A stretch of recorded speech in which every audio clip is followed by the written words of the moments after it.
আমি শুরু থেকে একটা কথা বলে আসছিলাম যে ডক্টর ইউনূসের এই সরকার সম্ভবত বাংলাদেশের সবচেয়ে সৌভাগ্যবান একটা সরকার, যারা কিনা তাদের যাত্রার শুরু থেকেই দেশে প্রকাশ্যে থাকা সকল রাজনৈতিক দলের সমর্থন পেয়ে এসেছে। এর আগে অন্য কোনো সরকারের এই সৌভাগ্য হয়নি। সে বঙ্গবন্ধু শেখ মুজিবের সরকার হোক, জিয়াউর রহমানের সরকার হোক, এরশাদের সরকার হোক, অথবা খালেদা জিয়া অথবা হাসিনার যতগুলি সরকার, যতবার তারা সরকার এসেছে, আসার পর থেকে কিন্তু মাঠে বিরোধী দলগুলো সেই সরকারের নানা বিষয়ে সমালোচনা করেছে, বিরোধিতা করেছে। কিন্তু ইউনূস সরকারকে সে ধরনের নেতিবাচক অথবা বিরূপ কোনো পরিস্থিতির মুখে পড়তে হয়নি। এবং সেই সঙ্গে আমি একথাও বলেছিলাম যে এই সরকারের জন্য সবচেয়ে দুর্ভাগ্যজনক ঘটনা হবে তখন যখন এই রাজনৈতিক দলগুলো প্রকাশ্যে তার বিরুদ্ধে নামবে। আমি দেখতে পাচ্ছি সেই ঘটনা হয়তো শুরু হতে যাচ্ছে। এর আগে বিচ্ছিন্নভাবে বিএনপির দু একজন নেতা বলেছিলেন, কিন্তু এবার বিএনপির একদম কেন্দ্রীয় পর্যায়ের একজন নেতা, বিএনপির যে সর্বোচ্চ বডি, যে বিএনপির স্থায়ী কমিটি, সেই স্থায়ী কমিটির সদস্য মিস্টার মির্জা আব্বাস যে ভাষায়, যে ভঙ্গিতে এই সরকারের সমালোচনা করলেন, আমার ধারণা এখান থেকে বিএনপির পলিটিক্যাল স্ট্যান্ড এই সরকারের জন্য উচিত হবে উপলব্ধি করা এবং সেই অনুযায়ী কাজ করা।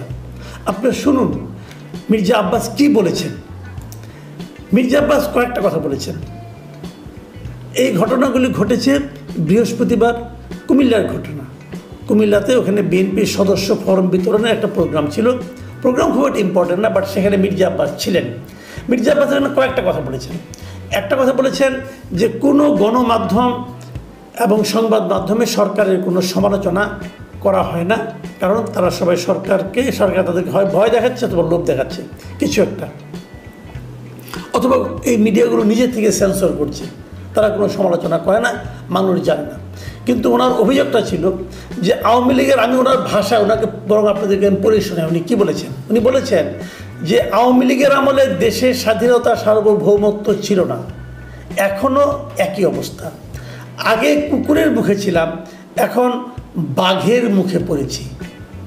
খেয়াল করুন, মানে উনি বলতে চাচ্ছেন যে আওয়ামী লীগের আমলে আমরা ছিলাম কুকুরের মুখে, মানে আওয়ামী লীগকে উনি কুকুরের সঙ্গে তুলনা করেছেন, আর ডক্টর ইউনূসের সরকারকে তুলনা করেছেন বাঘের সঙ্গে।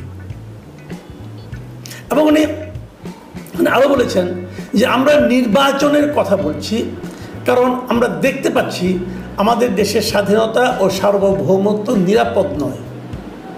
মানে উনি বলতে যাচ্ছেন যেটা, যে আমাদের স্বাধীনতা এবং সার্বভৌমত্ব নিরাপদ নয় সরকারের কাছে। এখন এইটা বলতে যে উনি উল্লেখ করেছেন কোন কারণে এই কথাটা বলেছেন। উনি এই কথা বলেছেন ওই যে রাখাইনে যে একটা মানবিক করিডোর দেওয়ার প্রসঙ্গ, সেই প্রসঙ্গের কথা উল্লেখ করে উনি বলেছেন যে মিয়ানমারের রাখাইনে করিডোর দেওয়ার সিদ্ধান্ত নেবে নির্বাচিত সরকার, এই সিদ্ধান্ত দেওয়ার মালিক আপনারা নন। মানে ইউনূস সরকারকে লক্ষ্য করে উনি বলেছেন, এবং সেই জন্যই উনি বলেছেন যে এদের হাতে আমাদের স্বাধীনতা ও সার্বভৌমত্ব নিরাপদ নয়। এবং সরকারের বিরুদ্ধে একটা গুরুতর অভিযোগ উনি করেছেন। সেই অভিযোগ উনি করেছেন যে এই সরকার নাকি গত 8 মাসে, দেশ থেকে নাকি এই সরকারের আমলে গত 8 মাসে 90,000 কোটি টাকা পাচার হয়েছে। এই অভিযোগটা আমার কাছে খুব মারাত্মক একটা অভিযোগ মনে হয়েছে। 90,000 কোটি টাকা পাচার হয়েছে এই সরকারের আমলে। এই হিসাবটা মির্জা আব্বাস সাহেব কোথায় পেলেন, এটা আমার জানার খুব ইচ্ছা। আমি এটা কিন্তু উড়িয়ে দিচ্ছি না, কারণ ওনার মতো লোক এরকম আবল তাবল কথা বলবেন, মাঠ গরম করার জন্য বলবেন, এটা আমি নিজে বিশ্বাস করি না। উনি একটা বড় নেতা, বড় দলের বড় নেতা, ওনার কাছে নিশ্চয়ই একটা হিসাব আছে। মানুষকে বিভ্রান্ত করাও তার কাজ হবে না। ওনার উচিত হবে বলা যে কী কারণে এই ফিগারটা উনি 90,000 কোটি টাকা পেলেন, কোথায় পেলেন, কিভাবে পেলেন। এই হিসাবটা ভাই আমি একটু জানতে চাই।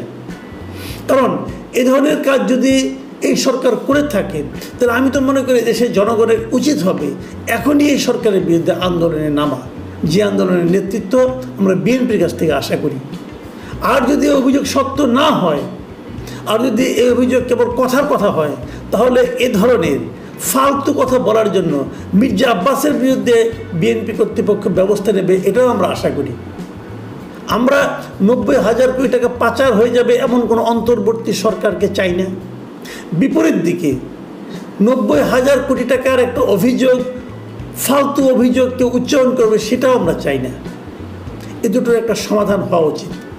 আমি সরকারকে বলবো, আপনি এটা প্রতিবাদ করুন, অথবা চুপ করে থাকলে প্রমাণ হবে, বাংলাদেশ বিশ্বাস করবে যে অভিযোগ সত্য।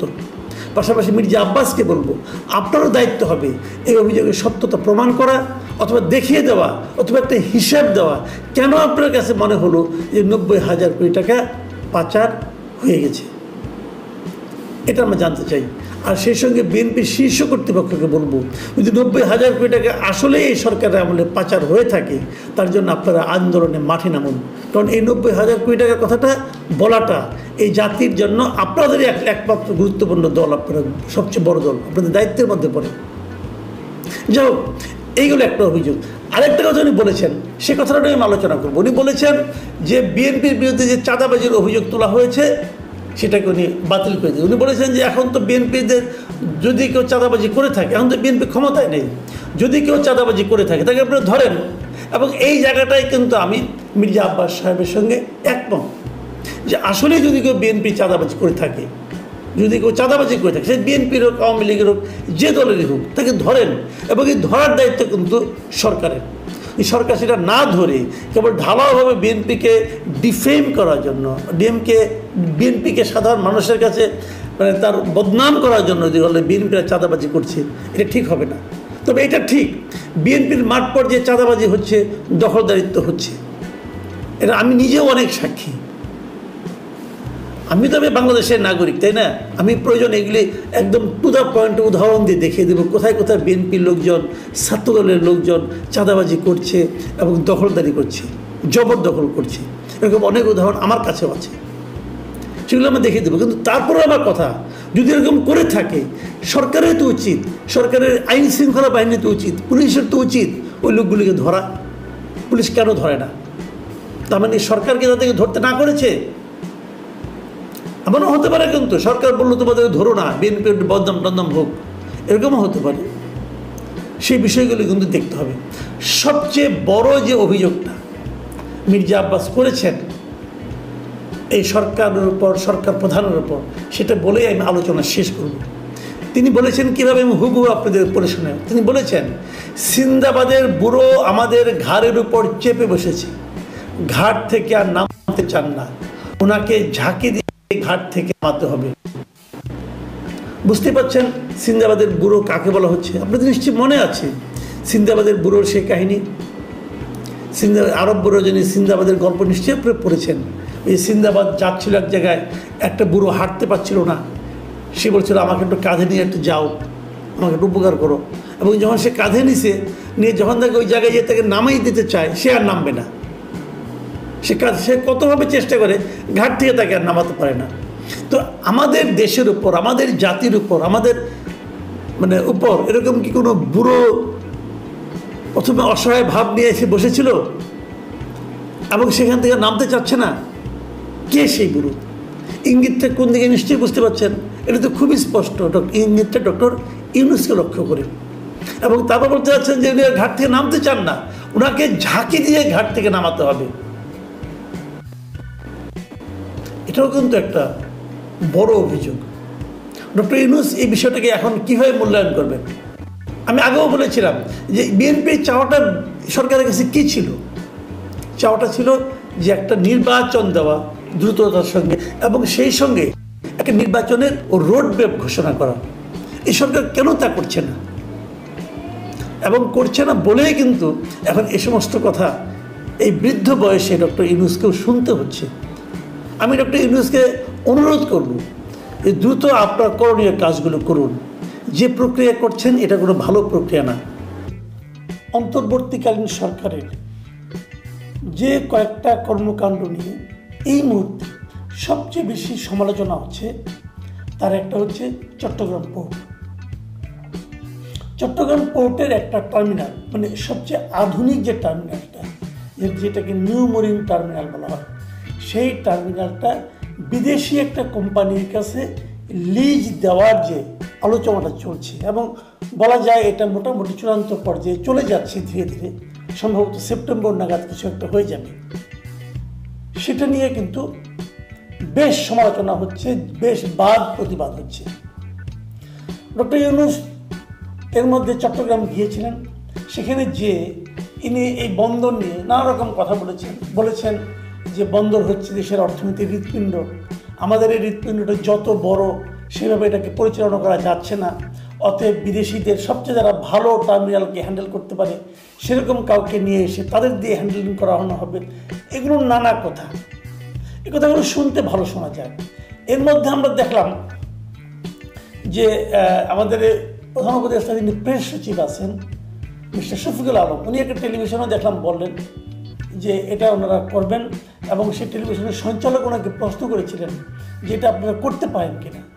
উনি বলেছেন সব কিছু করার ম্যান্ডেট নাকি ওনাদের আছে, সব কিছু এভরিথিং করার ম্যান্ডেট ওনাদের আছে, এবং সেই ম্যান্ডেটের জোরেই ওনারা এটা করছেন। এবং উনি যুক্তি দেখিয়েছেন আমরা পৃথিবীর বেস্ট কোম্পানিকে নিয়ে আসছি যাদের নাকি 70-80টা পোর্ট হ্যান্ডেল করার অভিজ্ঞতা রয়েছে, সেরকম আমরা একটা কোম্পানিকে আনছি এবং এটা সেপ্টেম্বরের মধ্যে আমরা এটা শেষ করতে চাই।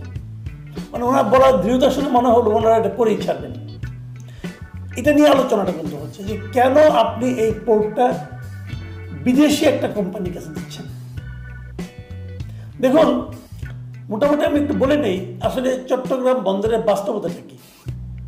চট্টগ্রাম এই বন্দরে মোটামুটি 4টা টার্মিনাল আছে। এই 4টা টার্মিনালের মধ্যে সবচেয়ে বড় হচ্ছে এই নিউ মেরিন টার্মিনাল। এটা বড় এবং আধুনিক। এটা এত বড় যে এখানে একসঙ্গে সমুদ্রগামী 4টা জাহাজ ভিড়তে পারে। এখানে স্বয়ংক্রিয় ক্রেন আছে, মানে অনেক টাকা খরচ করে এই ক্রেনগুলিকে কিন্তু আনা হয়েছিল আমাদের এখানে, এবং এইটা আপনার তৈরি করা হয়েছিল আজকে থেকে 20 বছর আগে। প্রায় 700 কোটি টাকা খরচ করা হয়েছিল এটা বানাতে গিয়ে, এবং 3500 কোটি টাকার যন্ত্রপাতি আনা হয়েছিল। এই যন্ত্রপাতি মানে স্বয়ংক্রিয় ক্রেন ট্রেন এগুলো, এবং এগুলোতে খুব দ্রুত মালামাল ওঠানামা করানো যায়। এবং তুলনামূলকভাবে এই টার্মিনালটাই সবচেয়ে ভালো চলছিল। কীভাবে ভালো চলছিল? যে বন্দরে একটা হিসাবে দেখা গেছে যে গত বছর সব বন্দরে তো সবগুলি টার্মিনালের একটা লক্ষ্যমাত্রা থাকে, তারা কী পরিমাণ কন্টেনার হ্যান্ডেলিং করতে পারবে, ওঠানামা করতে পারবে। দেখা গেছে এই নিউ মেরিন টার্মিনালে গত বছর তাদের যে লক্ষ্যমাত্রা নির্ধারণ করা হয়েছিল সেই লক্ষ্যমাত্রার চেয়ে 3 লাখ কন্টেনার বেশি ওঠানামা করা হয়েছে এই টার্মিনালে। সেই হিসাবে এটা হচ্ছে সবচেয়ে লাভজনক টার্মিনাল, এবং আর্থিক বিবেচনাতেও এই টার্মিনালটা খুবই লাভজনক। এখন যে টার্মিনালটা লাভজনক সেটাকে কেন আপনি বিদেশি একজন বিনিয়োগকারীর কাছে দিয়ে দেবেন? ডক্টর ইউনূস বলেছেন যে তারা বিদেশি বিনিয়োগকারীর কাছে দিবেন, তারা এখানে ইনভেস্ট করবে, ইনভেস্ট করার পর এটাকে আরও আধুনিক করে তারপর একটা সার্টেন টাইম পর্যন্ত, ধরা যাক 15 বছর 20 বছর তারা সেটা পরিচালনা করবে, করে তাদের বিনিয়োগটা তুলে নেবে, তারপর তারা সেটা আবার আমাদের বন্দরের কাছে দিয়ে যাবে। কিন্তু তারা এখনো স্পষ্ট করেনি তারা কোন খাতে কত বিনিয়োগ করবে। আসলে যাদের এই টার্মিনাল সম্পর্কে ধারণা আছে তারা অনেকেই বলবেন আসলে না, এই টার্মিনালে নতুন করে বিনিয়োগ করারও কিছু নাই, কারণ এটা একটা পরিপূর্ণ টার্মিনাল। মোটামুটি এখানে যা যা থাকা লাগে একটা টার্মিনালে সবই এখানে আছে। তাহলে এখানে নতুন করে কি বিনিয়োগ করবে? আবার এটার এক পাশে কিন্তু আছে নৌঘাটি, আমাদের নৌবাহিনীর ঘাঁটি। নৌঘাটি থাকার কারণে এটাতে ওদিক দিয়ে সম্প্রসারণ করবে সেটাও কিন্তু পারবে না। মানে অনেক এক্সপার্ট যারা আছেন, যারা পোর্ট বুঝেন ভালো, তাদের অনেকে বলছিলেন যে তারা যদি করতেই চায়, আমাদের তাও টার্মিনাল আছে, একটা বে টার্মিনাল আছে, একটা লালদিয়ার চরের টার্মিনাল আছে, সেগুলোতে তারা ইনভেস্ট করতে পারে। কিন্তু সেগুলোতে ইনভেস্ট করার অনেক সুযোগ সুবিধা আছে, সেখানে করুক, ইনভেস্ট করুক, ওটাকে আধুনিক করে বানায় তারপরে চালায় এনে পরে এক পর্যায়ে আমাদের কাছে দিয়ে যাক।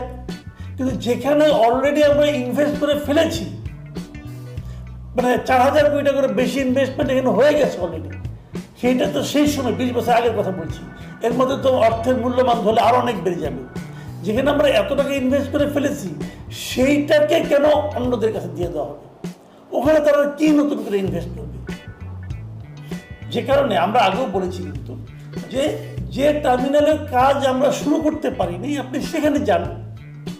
আপনার নিশ্চয়ই মনে আছে, আমরা কিন্তু এরকম পতেঙ্গার যে টার্মিনালটা আছে তার দায়িত্ব কিন্তু সৌদি আরবের কাছে দেওয়া হয়েছিল, তারা করেছে, ওটা নিয়ে কোনো প্রশ্ন ওঠেনি। কিন্তু এখন তারা প্রশ্নটা তুলছে এই কারণে যে আমাদের একটা ইতিমধ্যে তৈরি থাকা, ভালোভাবে কাজ করতেছে এমন একটা টার্মিনালকে কেন বিদেশি একটা কোম্পানির কাছে দেওয়া হচ্ছে। এই প্রশ্নের কোনো জবাব কেউ দিচ্ছে না, এবং তারা তাদেরকে প্রশ্ন করে তারা বলে তারা নাকি এটা করতে পারে, তাদের নাকি সে ম্যান্ডেট আছে। একটা সরকার, অন্তর্বর্তীকালীন সরকার, এদের প্রধান দায়িত্ব হলো একটা নির্বাচন অনুষ্ঠান করা এবং নির্বাচনের মাধ্যমে একটা গণতান্ত্রিক জনগণের ভোটে নির্বাচিত একটা সরকারের কাছে দায়িত্ব হস্তান্তর করা। তারা বলছে তাদের নাকি এগুলি করার অধিকার আছে এবং এগুলো নাকি সংস্কারের মধ্যে পড়ে। তারা বলছে তাদের ম্যান্ডেটটা তো সংস্কারের, তাদের সংস্কারের মধ্যে সব কিছুই পড়ে, মানে যা কিছু করবে নতুন কিছু ওটা নাকি সংস্কারের মধ্যে পড়বে বলছে, আমাদের শুনতে হচ্ছে।